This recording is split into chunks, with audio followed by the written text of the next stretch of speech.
and then I'll follow that up. Yeah, sure. So on the one hand, they both have really solid engage. They've got Amumu on one side, Malphite on the other side, and then following that up is really Nami or Leona with secondary initiates. And then they both have good peel. Shen's got his taunt. Skarner has his own ultimate.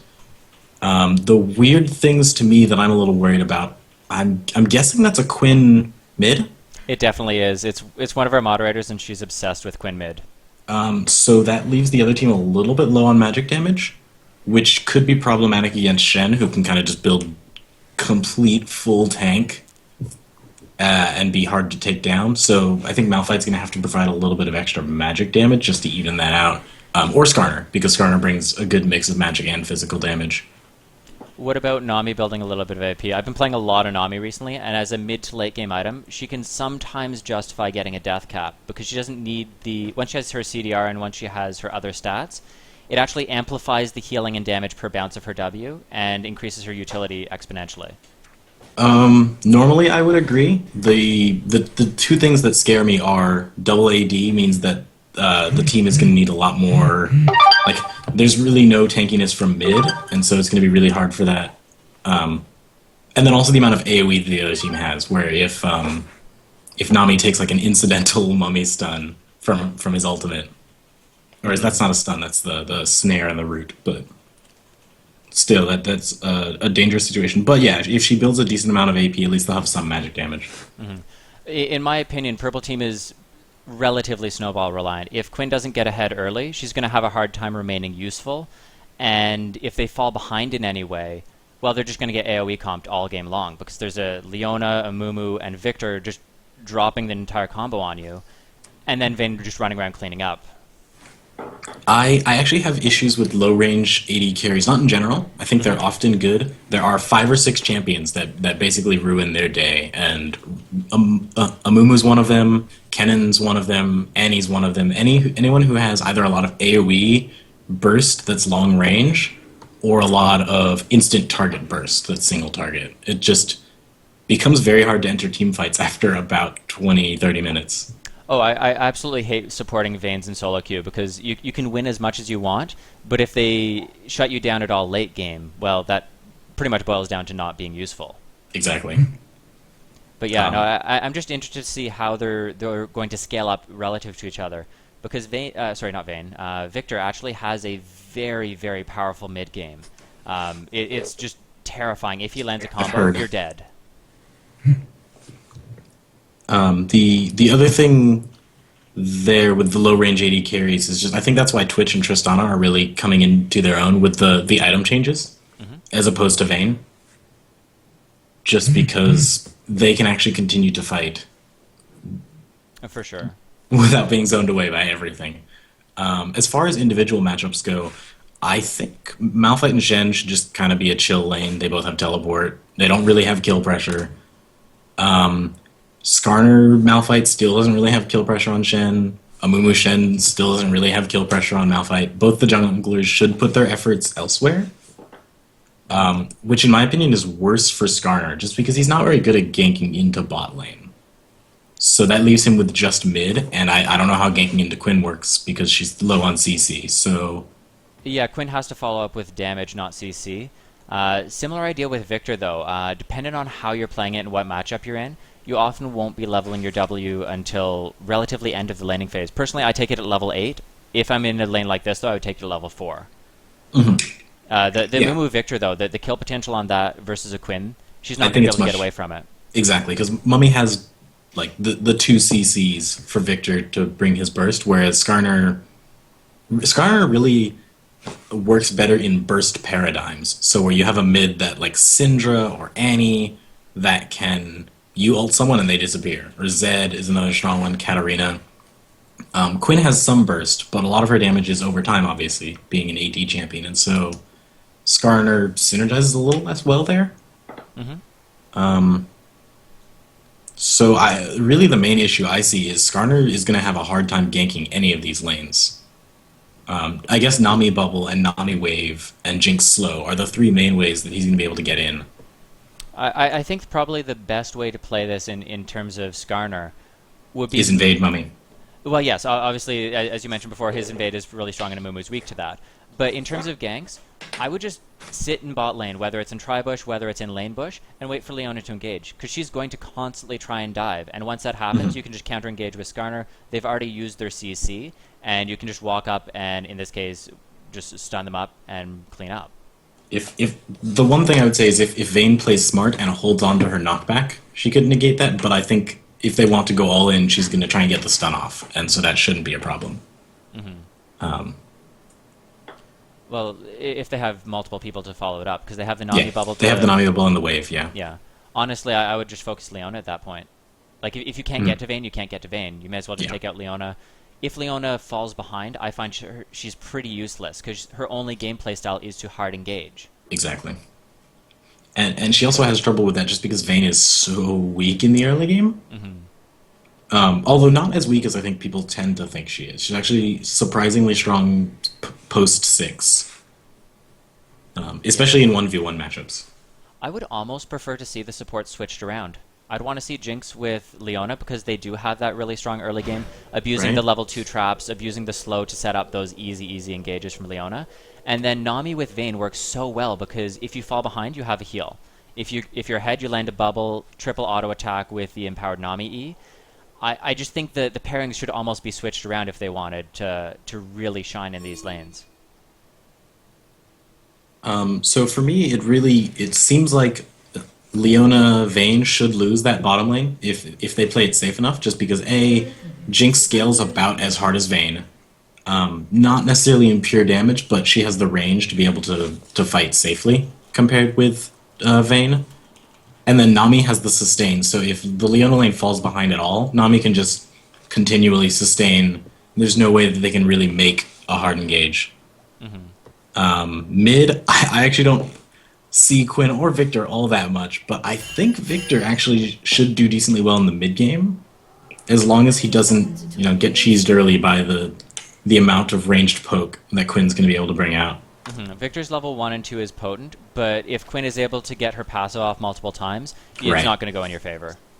Skarner, I think, should win this jungle matchup only if he invades. He's not going to out-gank Mummy, and he's basically going to go even if he tries to out-farm him. Skarner outscales Mummy if you just farm for non-team fights, but once you get to team fights, the amount of CC that Amumu brings makes it hard for Skarner to really make major plays. And then top, I think, should be on whoever is able to use their teleports best. Oh, for sure, because the ganks coming out from both of them are terrifying. One of the worst things you can have is just you jump into a team fight, teleport in behind you, Malphite ult. Yeah, no, you're not getting away from that. Because you're doing the fight and you're like, I'm winning. Oh, I'm really not.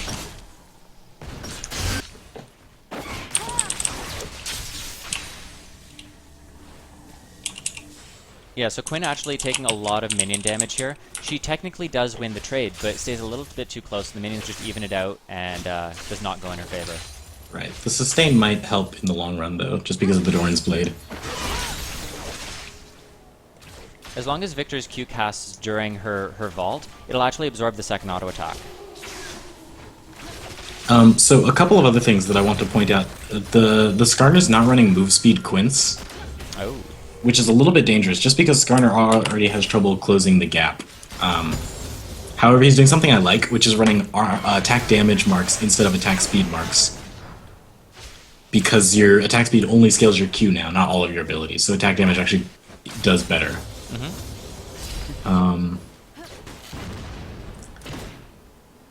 Everything else seems pretty standard, or at least not far off enough that I'm worried. Yeah, so Victor is sort of going even here, but Quinn is just constantly pushing, and getting the sustain from it. Honestly, if I were Victor, I'd be trying to just save up my 1,000 gold, and then abuse that. He's going to run out of mana, though, if he keeps trying to use his laser. So just try and farm under tower, use the cheaper mana cost of the Q, and just pick up any little bit of CS you can. So actually, Malphite has kind of managed to bully Shen. That's sort of what you expect. Malphite's going to bully until he runs out of mana. And then Shen's going to out-sustain, but actually we have a gank here mid.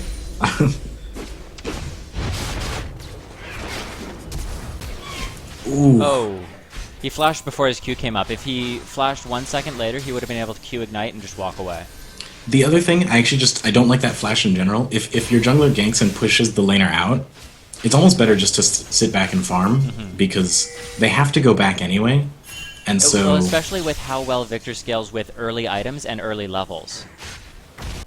like, just getting Yeah, your Death Augment, you should have about 130 AP by level 5.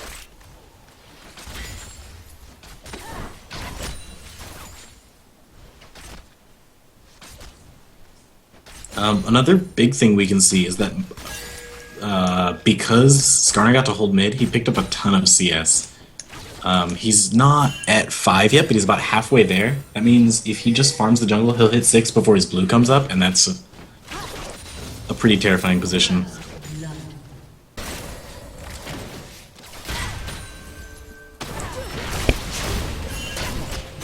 So that kill bot lane, Nami wastes her bubble a little bit. If you see a Leona moving at you, you need to be dropping the bubble on top of yourself. Or actually, another thing that I found you can do is if you see the Leona coming in, you can drop the bubble onto the enemy carry. Yes, yeah. She instead tried to use it where the support was, and that's just not going to work out for you. Yeah, it seemed like all of the focus there went on the support, and that allowed both of the 80 carries to really pick up some kills. Oh, that was a very nice kill. So she kited him around.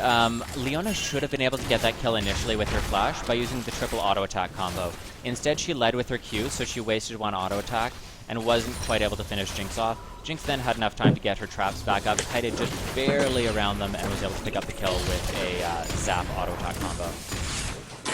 So what Quinn's doing here is very smart. If you're playing an AD, especially a ranged one versus an AP mid, you want to push them into tower because it forces them to use their mana to kill the minions, and that makes it a lot. It lessens the kill potential they have on you. You'll see Victor's basically, a third mana right now. Yep. That's one of his biggest issues is that if he's forced to choose between either doing damage or consistently wave clearing. Yeah, he's got enough mana that even with Mummy coming in here, there's not. I mean, unless Amumu manages to do this whole gank by himself, there's just not much follow-up Victor can bring.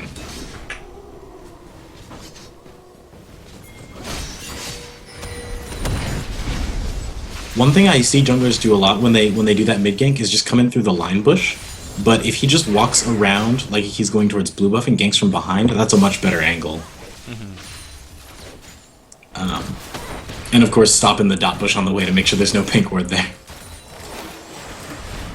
The number of junglers I see who just leave that Right? pink ward up. Alright, so not quite going to get the kill onto Vayne. Leona is able to just barely get over the traps in time. And Zap connects for the final kill. I do like that both teams actually have that pink ward down so early.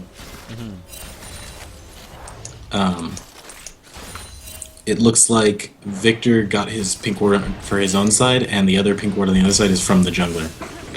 Typically speaking, I think the jungler should pick up that one first pink ward because they're likely to go back first. I'm actually surprised. Victor went for Source Boot's first item. He could have gone for Death Augment so that his E does 30% more damage and he gets a bonus 45 AP. Or he could have gone for even like a Chalice if he knew he was going to be pushed into the tower all game. Either of them would be fine options.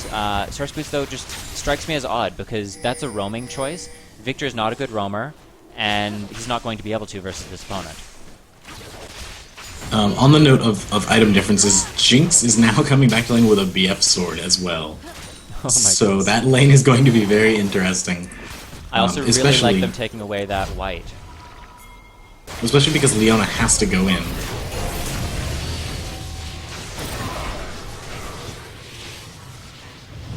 So the final tick of Ignite does not quite take Quinn down. Victor actually misplayed that. He let Quinn walk outside of his W field, and instead of repositioning between skills and auto attacks to reduce the damage he was taking or pull her back in and get her stunned, he just sort of stood still and attacked. She ended up living with like 30 health or something like that after the ult and the Ignite. So that could have gone differently. They would have just gone 1 for 1, but it's still something. And actually, it makes an even bigger difference than just one kill. As you can see, Skarner's now able to pick up Amumu's blue, which is a pretty big deal. Just because either it could have gone to Victor or it could have gone to Amumu. And both of those are champions that like blue buff. There might be a good counter gank here, actually. Malphite should be able to pinch onto Amumu. But there's no real focus target here for them, just because they're both so tanky. But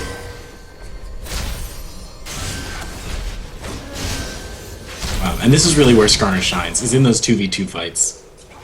It takes people so long to burst his shield down that it's almost back up before it goes down again. The amount of damage he absorbed in that fight was rather ridiculous. Especially against a Mumu who has no burst damage. It really is. Your shield comes up almost as it runs out, is the time in which it's getting taken down. And this bot lane is going to be very hard, just because once a lane with sustain is ahead, it's really hard to fight that, because even if you do get a good trade, all they have to do is back off and heal it up. Whereas if the Vayne or the Leona fall behind in health, there's not much they can do, just because Leona wants to go in still. Yeah, I feel like I'm a little too hard on Leona because she is a good solo queue pick if you play her well, or if you're duoed with your AD carry. But she feels so unreliable because you end up in a situation like this, and there's nothing Leona can do, and there's nothing Vayne can do outside of jungle ganks or waiting for just like a really bad dive to come out from the enemy team. There's actually a really subtle way you can tell that there's nothing to do. Is if you look at the mana of Jinx and Nami, they both are about a quarter out of mana. If you look at Leona and Vayne, they've been unable to use abilities. There literally is nothing they can do. They're just standing in the tower hoping they can get some CS out of it. And standing around here this long is actually going to just make them miss all that CS, because now Vayne has to go back. It's really not safe for Leona to be here either. That's going to be her death. It's really in a duo lane. I see people make this mistake a lot. If one laner has to go back, the other laner probably should too. Or at least sit at tower. But when you're that low, going back seems like the correct decision. Yeah, the only time I would have stayed there is if I had some form of wave clear. Let's say you're playing Karma. Drop your Mantra Q across the wave and then run away. It'll clear it out, the turret will take less damage. You did something. But on Leona, it's not like she's going to be able to fight them, so no reason to be there. I think that's actually a big problem that a lot of players have, is they want to, even if they don't know what they can do, they want to feel like they're doing something, and so they'll like stand around somewhere, just because it makes them feel like, you know, it feels like you're doing more if you're standing at the tower than if you're standing in base. But if you actually can't save the tower, you're not doing more. So Victor's down about 10 CS here and doesn't really have any items since the last time I checked. Whereas Quinn has her Cutlass finished, so she has a little bit of extra safety and a lot more sustain. So any damage that Victor's able to throw onto her right now, unless it's a 100-0 combo with the jungle gank, it's not going to mean anything because she's just going to heal it right back up. Yeah, I really do feel that Boots choice harmed him a lot, just because it left him without damage or mana sustain.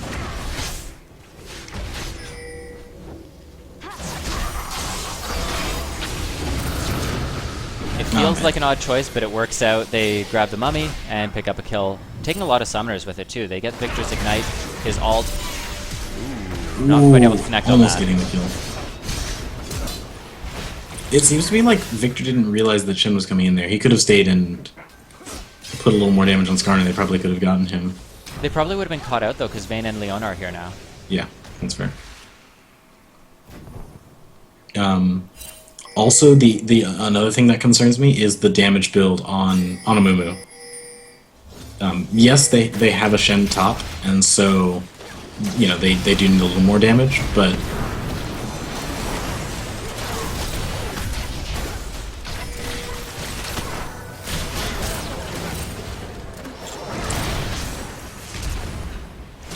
so that's a fight that would have gone very well for Blue Team if they were ahead. They would have been able to zero out the Jinx very easily, but they're just taking fights as though they have an advantage when they really, really don't. I was actually going to say they look like a very good. I was gonna comment on Jinx's positioning because she was just way out in front and took a bunch of free damage, but it didn't matter because she has Infinity Edge. Yeah, having Infinity Edge by 13 minutes, it's not going to go well for you no matter what engage you land, unless you're able to just one combo them, and that's not going to happen here. You have slain the dragon. There is one plus side for blue team, and that is that Shen is pretty up in farm right now, but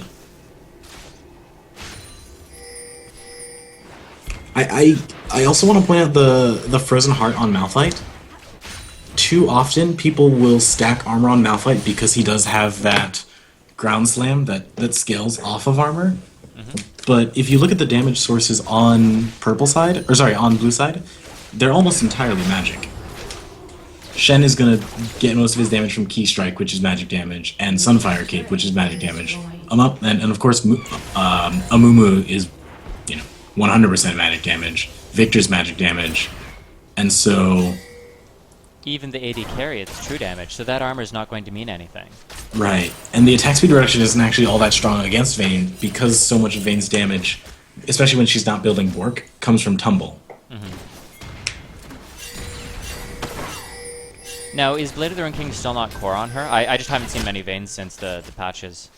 It depends. But if I mean, just because she's got the BF sword, I was assuming she wasn't going Bork. But I think some people still do go Bork, maxing W, and they go Bork into Static Shiv. Sorry, they max W now? Some people. I know that Piglet used to do that before the last patch. Weird. He would max W and go Bork into Static Shiv. But I know Double Lift, on the other hand, maxes Q and used to build Bloodthirster. Very nice bind coming out from Amumu. Yeah, actually, if they win this fight, that's entirely on Amumu, but unfortunately they're just way too behind to participate in this fight at all. I do have to compliment how well they collapsed, though. They got very caught out by the ult, but then they just collapsed in from every direction, had very good focus, and were able to clean it up. I think if Victor had been there slightly earlier in the fight to combo his ultimate with Amumu's ult, they could have won that fight. Or at least traded a little better.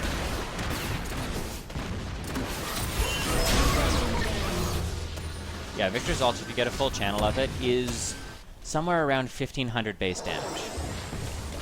Like, it's absolutely massive. Obviously, no one's going to stand at it for 7 seconds. But it is a huge, huge issue if you can keep them locked up in the jungle.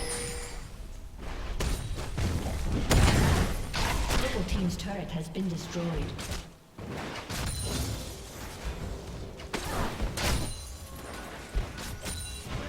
So Shen's just kind of been left alone almost all game. Malphite just sort of letting that tower fall. He's had a lot of impact around the map, or at least a decent impact around the map. Yeah, and Shen hasn't really picked up a huge amount of farm as a result. He's up by 20, but that doesn't make up for the 2 kills, 3 assists, and 1 team fight. Exactly.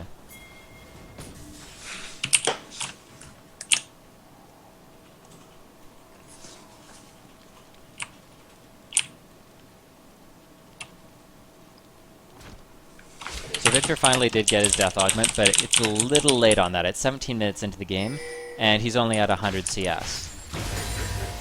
One of the biggest advantages you can find is as soon as you get death augment, you one-shot the entire wave with E. So even if you're technically behind, you one-shot the wave, go take wraiths, or you roam, or you counter-gank. You do something with that time, while not missing any farm, and not giving your opponent a chance to really kill you. I think that's one of the big elements that people at lower elos miss is the amount of advantage you can gain from the PvE aspects of the game as opposed to the PvP aspects of the game. On like you said, on champions that can AoE clear the whole wave, it really doesn't matter if you're winning or losing lane. As long as the other laner can't one-shot you, all you have to do is drop your AoE, go farm your jungle. Yep. To just give an example of how important farm is, I don't know if you were watching, I think it was XPK. Someone in the LCS broke the farm record recently, hitting 300 farm in 21 minutes and 50 seconds. Nice. Yeah, because that was Froggen's record before, wasn't it? Yeah. I don't know how you get 300 in farm in 22 minutes, but I want to take lessons from that guy. Because when I have to lane, it's more like 3 farm in 20 minutes. Maybe 30. Nice, so we see the Shen ult coming in, but a great ult coming in. This is actually a really good fight numbers-wise. This is really the first good chance blue team has had. That was just really, really well played. It was a good job to try and pull out the Vayne, but if you're not able to kill them during that duration, then it's not going to mean anything. Exactly. And the Mummy ult, I'm still a little bit worried about how squishy he is. As you saw, he was the only person to die in that fight. But the Shen follow-up was quite solid, getting the taunt on Jinx at the very end. And Victor did land his combo perfectly that fight, at least from what I saw. And that's what I've sort of been waiting to watch for, because if you land the combo, you just got to kill. If you don't land the combo, you now have no escapes, no cooldowns, and have done 0 damage. Yeah, he's a very high-risk sort of champion in that way. So teamfights are going to be very hard for blue team because of Jinx. Jinx has just a completely ridiculous amount of damage right now. With the Infinity Edge, with the Zeal, Berserker's Greaves, and also the crit cloak. It's really going to be on Amumu and Shen and Victor to be able to just burst down Jinx immediately. And it's going to be pretty hard to get to between the massive amount of peel they have with Skarner, Malphite, and Nami.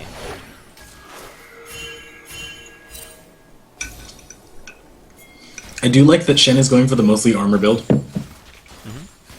I think he should go Sunfire Cape into Randuin's and then follow it up with a Thornmail. That will make him basically impossible for really anyone on that team to kill him. Completely off topic, but what's your opinion on Thornmail Braum, like as a second or third item? I don't think I've ever like support. Yeah. Because he blocks and intercepts the auto attacks. I've been trying it a couple times, but it's such an expensive build. But it's so much fun because you're forcing everyone to auto attack you. So why not also return the damage? Because Thornmail, correct me if I'm wrong, last time I checked, it's based on the initial damage, not the post-reduced damage. So you're reducing it with shield, you're reducing it with the armor, but you're still reflecting based on the initial damage. Yes, that's correct.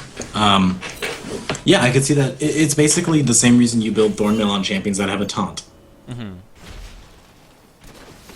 So the other thing I really don't like, actually, is the Bloodthirster first on Vayne. Bloodthirster is just an extremely weak item right now, ever since the 4.10 changes. Just because it doesn't give you very much AD. Alright, Mumu is coming in from the side. We also see a teleport going in behind them from Shen. They're just far too low, though. If they were going to do that fight, they really all needed to be on the same page, so that they could initiate instead of coming in separately. And the other thing is, as we saw there, Mumu is just way too squishy to really walk in there. Yeah. Again, I think if they had all come in there together, though, that would have been a very winnable fight. It was very well executed outside that timing problem, and as you mentioned, the tankiness issue.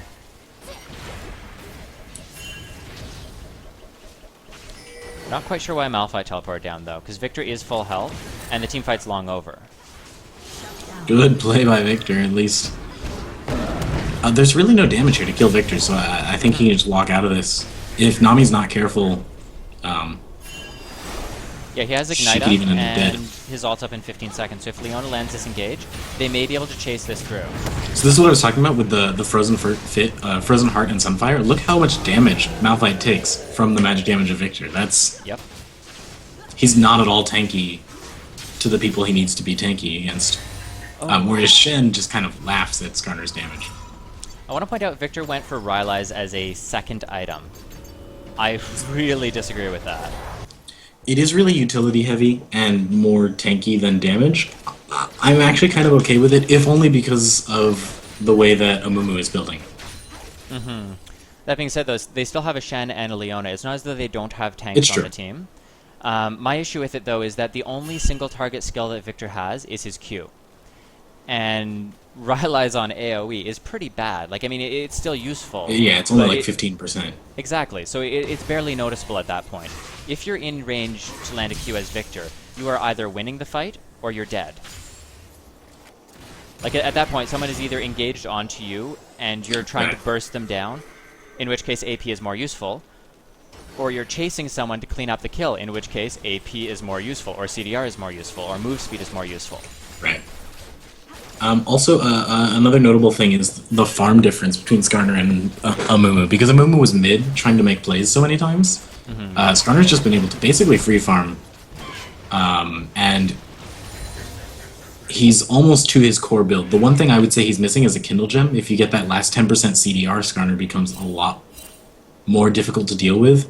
CDR actually doesn't scale linearly. The more of it you have, the more future CDR benefits you. Right. And so once you've invested in, 20 or 30%, it's really a shame not to just get that extra 10%. Now, I'm assuming he'd be going towards Iceborne Gauntlet with that Glacial Shroud, or would he be going towards a Frozen Heart? I wouldn't want to see a second Frozen Heart here, and that's why I'm wondering. I wouldn't want to see a first Frozen Heart just because the team is so magic damage heavy, so if he got that would seem... Whereas I'd prefer to see the Kindle Gem into, say, Locket of the Iron Solari. The amount of magic resist that would give his team would be quite good. Well, especially given how AoE focused they are, even outside of the magic damage component. All he has to do is walk in, take all those AoE ults, and pop his Locket, and that'll prevent, 750 damage across the team. Not even counting the 20 MR that it'll give everyone else on his team. Yep. No, definitely agree.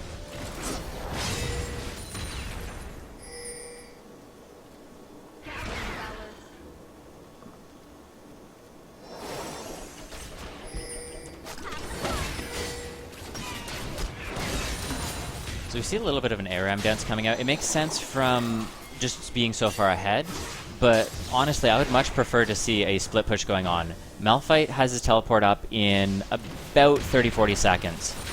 Or sorry, 80 seconds. I'm lying. Ooh, that was a good move by Skarner. He almost messed it up, but here comes all of the AoE ults going down. And I just don't think choosing into an AoE fight is necessarily what blue team wants, just because...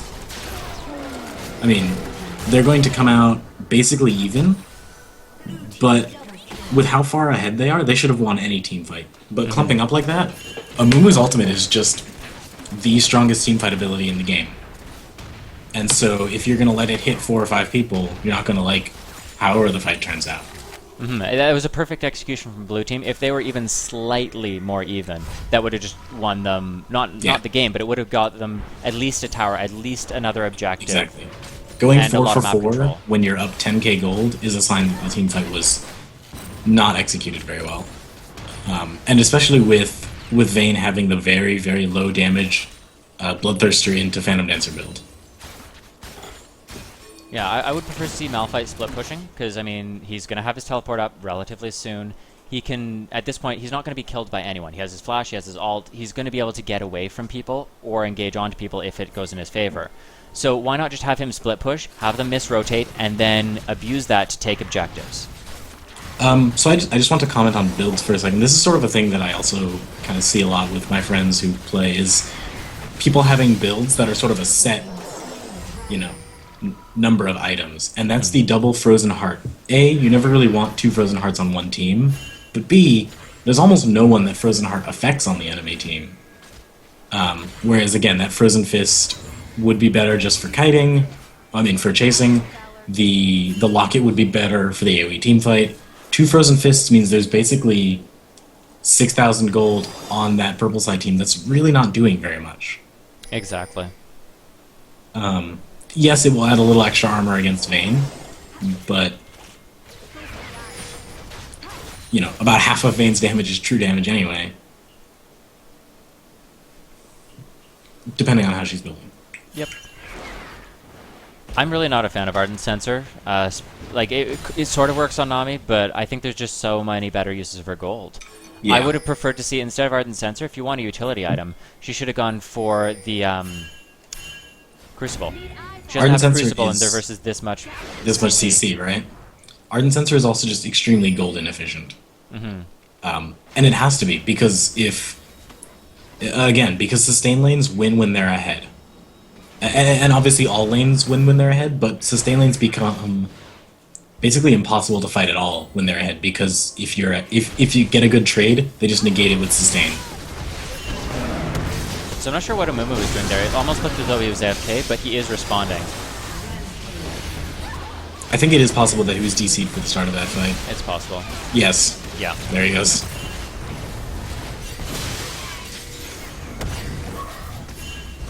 And I just want to point out, like, these fights going this way, to me, is a direct result of the itemization. Like, Ardent Sensor is not doing very much. Two Frozen Hearts not doing very much. And we can see that in just these fights being even when they really shouldn't be. Yeah, they should be incredibly one-sided. I mean, that was 5v4, and they still just went even. Well, 3 for 2, but similar. Quadra kill. Okay, well, Jinx can salvage it, but it's only because her build is so far ahead, and she's built properly for this style of the game. Exactly. And even then, it was very close to Jinx dying, when this game should be a blowout just because of the gold. Yeah. I would like to see them forcing a large objective like Baron. Given how much DPS they have a Quinn and they have Jinx, both of whom have quite a bit of AD at this point. But they have still a have 2 crazy tanks amount for of Baron. Yeah, they have 2 tanks for it. They have 2 AD carries for it. And Nami, I mean, she has her Sightstone. She has her Disengage. So just clear that out, and no one can contest it. Just to harsh a little bit more on Ardent Sensor, it's at least a little bit better on Nami, just because she can control who she heals. I played with it a little while on Sona, and it's a really bad item because you don't get to choose who you heal. So the attack speed buff, you know, if you're in a position where your AD carry is the lowest health person in a team fight, you're in trouble probably anyway. Lost, yeah. Yeah, giving them 25% attack speed isn't going to change very much at that point. The only person I think who really manages to make good use of it is someone with an AoE heal. I've seen Alistar's build it under certain contexts. Yeah, It leaves them Alistar a and little Jen bit is the squished. 2 that I've heard it's actually decent on. And even then, it's situational. But most particularly, the move speed, actually, on Ardent Sensor is really good on Alistar. I'm interested to see if the buffs for him go through, because that's going to be terrifying to say the least. With Quinn getting this GA, it's just going to be very hard for Blue Team to really, even if they do get a good ult and burst people down.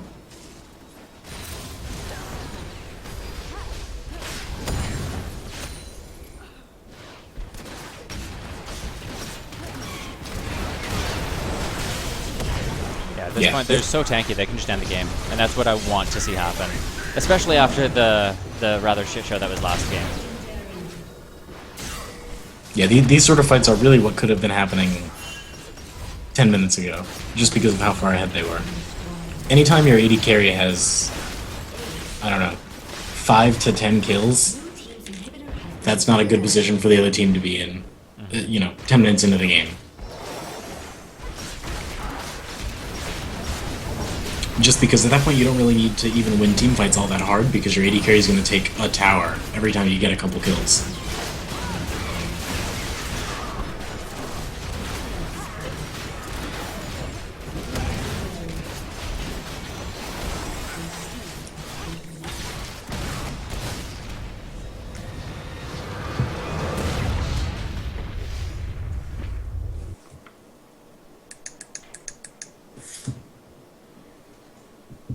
Okay, so we may as well just go over the item builds one final time, seeing as people are out of the game and are watching again. As you mentioned, the Frozen Hearts, definitely not a good idea. Not only because of team comp, but as you said, you don't want 2 of them, you want 1. Definitely build appropriately to the game you're in, how far ahead you are, how far behind you are, what your opponents are going to be dealing in terms of damage, what their opponents are building, and what your teammates are building in this case, because you don't want 2 of them. You mentioned the Locket for Skarner. I really liked that as a suggestion. Because he had the components for it, I would have liked to see, instead of Frozen Heart, say, oh crap, I built this item and my allies have already built Frozen Heart. Maybe just build the Iceborne Gauntlet at that point. And Iceborne Gauntlet actually is a very good item on Skarner. I consider it to be basically core, just because it lets you stay on range champions. It makes you old Skarner again. Exactly. So, Now, do you have any ideas about the rest of the builds? Oh, actually, I have to not insult, but disagree strongly with Victor's build. Liandry's is not good on Victor anymore. The reason being, and it doesn't necessarily apply to this game, but I'm going to say why I stopped building it as a avid fan of Victor. The current meta, or at least the meta as of the last few months, has been mid laners and junglers and top laners who deal damage. Carry junglers, carry top laners. They have Jaxes instead of Shens. You have Lee Sins instead of Malphites. Right? You need to be able to either kill them or bait out the fight or escape. And Liandry's is really only good if you can survive long enough in a team fight where your entire ult is across their team. You're landing E's every 5 to 10 seconds. You're doing something so that you're able to actually shred people down. And right now, that just isn't what you desire from a mid laner. You need to land a lot of burst and then either escape or die. That's pretty much your role. And so that's why my build has, with Victor, shifted more towards an early snowbally burst build, where I'm getting the Death Augment as early as I can so that I can farm if behind or set up kills if I'm ahead or even, and then going into either right into Death Cap because you have so much AP from the passive and it actually multiplies properly, or going the standard Magic Pen build with Source Boots, Void Staff, then Death Cap, Hourglass, and then using the Hourglass to bait out late game team fights. Because people are going to want to jump on top of you, so you stop poking them, you drop your combo Hourglass, and then use a second set of cooldowns after the Hourglass. That's why I really, really dislike the Liandry's combined with Rylai's combo on him. That's my opinion. He's welcome to play how he wants. I mean, every build has a niche purpose, and I just don't think this was the case for it. But if that's how he wants to play Victor, more power to you, but maybe consider some other builds. Did you have ideas about the rest of the builds, though? I mean, no, you mentioned not agreeing with Vayne. well, that's sort of how I feel about builds in general, actually. There's a lot of builds where you look at them and you look at the synergy of the items and all of these things that come into play, and you think, oh, that's a cute combo. But before you have the combo and after you have the combo are important things to consider. So the reason I think Relies Liandry's is no longer a very strong combo is, it's not good until you have both of them. You know, the damage from Liandry's is pretty low without the constant slow, and the scaling on Relies Liandry's is really low just because it's not AP scaling. So any future AP you get won't buff the Liandry's burn. Exactly. So I think there's a lot of these like niche sort of timing push builds, but they lock you into aggression at a certain point in time. I imagine the thinking behind that build is once you have those two items, you just do a ridiculous amount of damage for that chunk of time. But if that isn't the chunk of time in which your team needs or wants to fight, then you're stuck in a position where you have to fight with a suboptimal build before those are done and after those are, after you're starting your future items. And I don't want to insult him or make him feel too picked on, but I mentioned in game getting the early Death Augment instead of going the 1100 gold for the Source Boots. That would have given him enough AP to one-shot the entire minion wave. I believe if you get it early enough, you still have to auto-attack them once, but either way, you're going to pick up that farm. It opens up other options to take jungle camps, to roam, to help your jungler do something else, and then combining that with a Source Boots into Death Cap or something along those lines. Just for an example, Death Augment, Source Boots, Death Cap. If you get that really good Amumu ult, and he did land a couple really good ones, right, having that instant burst combo on top of that may have been enough to win those fights. I'm not saying it would be, I'm not saying he threw by any means, but that would have been a more viable mid-game power spike to synergize with his team comp. So there were two other build things that really come to mind for me. One is Amumu really benefits from the new Spirit of the Ancient Golem item. And the reason for that is the old Spirit items all scale off of how much damage you do, which makes them not very good for tanks. It means you don't sustain that much because you do damage very slowly, and so you end up not sustaining as much because you're taking more damage from the jungle minions as you clear. But the new one actually is just health and mana back based off of the damage dealt to you, essentially. And so as a tank, that's very good because you just continue to sustain through the jungle. You don't lose health, you don't lose mana. And on top of that, if you build a tank build with Spirit of the Ancient Golem, you just get a huge amount of bonus health. Just because of the way it scales. It gives you 25% additional bonus health. So that means if you buy, not that anyone does buy Warmogs, but if you do buy Warmogs, instead of 1,000 health, it gives you 1,250 health. And so it means on these jungle tanks, if you stack health items on top of Ancient Golem, you end up with like 4,500, 5,000 health, and all of a sudden you're impossible to move out of a team fight as an Amumu or as a as a Cho'Gath or as a Nautilus. And then the other item that seems a little weird to me is the Bloodthirster on Vayne. Because the Bloodthirster, Phantom Dancer, Last Whisper build is really based around physical damage. It's around the lifesteal from auto attacks and around Last Whisper penetrating through a lot of armor. Yeah. But a lot of Vayne's damage, A, is true damage, and so isn't really going to benefit from that armor pen. And then B, Bloodthirster is just a little bit weak right now. It gives a lower amount of stats than it used to, which makes Infinity Edge a lot stronger of a choice. And Infinity Edge is really strong on Vayne because, as mentioned, she does a lot of auto-attacking. Bloodthirster is more of the spellcasting build, Infinity Edge is more of the auto-attacking build. And right now, the auto-attacking build is just way stronger right now. And so the auto-attack AD carries are stronger right now. And so it seems weird to play one of those auto-attack AD carries and then not go for the auto-attack-oriented build. And that's one of the reasons that Trist has become so popular, is that Right. you have that crazy auto-attack scaling with your attack speed on your Q, your range high level, and at this point you can justify going for that early Infinity Edge, or you can go for the Blade of the Rune King build. There's a number of Trist builds I've seen, and they all sort of work for different purposes. Whereas Vayne, you have a similar idea. You can build all these different items, but you have to play towards that playstyle, and that wasn't really happening here with the Bloodthirster. So the one thing yes, Tristana has been a common pick. I think she's actually been losing mostly in the LCS. I was trying to look that up, but I don't think I have quick access to that data. She's been winning a lot this week, but I think before then she was something like 2-6 or something. Well, correct me if I'm wrong. Her issue in competitive play has always been the fact that she auto-pushes lane, and she auto-pushes takes in a the while early to build game. up. And then loses the mid game, exactly. Exactly. So, I mean, that's always going to be an issue in competitive play. You have to kind of build a team comp or a play style around that in order to make it work properly. But in solo queue, I think she's very strong because her level 2 and level 3 are extremely explosive, no pun intended. And then once she scales ahead, it doesn't matter if your mid game is lackluster if you have 4 kills. Exactly. And when you're combining it with aggressive supports that we see right now, you have that chance to really abuse the early game. Now that we're not seeing, not that we have seen them for a very long time, but we're not dealing with, Sona, Soraka, Janna, all of the sort of utility supports that cancel out those early game